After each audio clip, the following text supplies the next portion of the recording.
Trade with Jazz म्हणजेच TWJ company विरोधात यवतमाळ जिल्ह्यामध्ये 39 लाखांच्या फसवणुकीचा गुन्हा दाखल होता। त्यानंतर आता चिपळूणमध्ये देखील बहीण भावांची 28,50,000 रुपयांची फसवणूक कंपनीकडून झाल्याचं उघड झालंय। या प्रकरणी कंपनीच्या 4 जणांविरोधात गुन्हा दाखल करण्यात आलाय।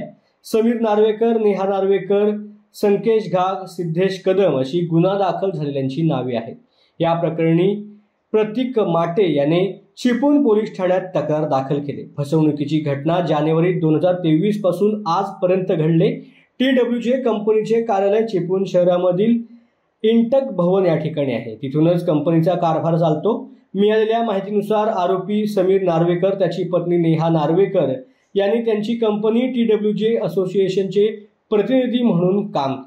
त्यांनी ह्या माध्यमातून संकेत घाग आणि सिद्धेश कदम यांच्या मार्फत प्रतीक माटे यांना विश्वासात घेत गुंतवणुकीवरती दर महिन्याला 3 ते 4% परतावा देण्याचे आमिष दाखवलं। याच आमिषाला बळी पडून प्रतीक माटे यांनी स्वतः 3,50,000 रुपये गुंतवले। शिवाय बहीण तृप्ती माटे यांनी देखील 25 लाख रुपयाची गुंतवणूक कंपनीमध्ये केली। दोघांनी मिळून एकूण 28,50,000 रुपयांची गुंतवणूक कंपनीमध्ये केलेली आहे।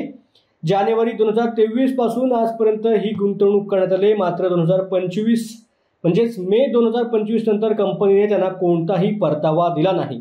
वारंवार पाठपुरावा करून देखील त्यांची मूळ रक्कमही परत मिळत नाही। त्यामुळे आता त्यांनी हा फसवणुकीचा गुन्हा दाखल केल्याचं बोललं जात आहे।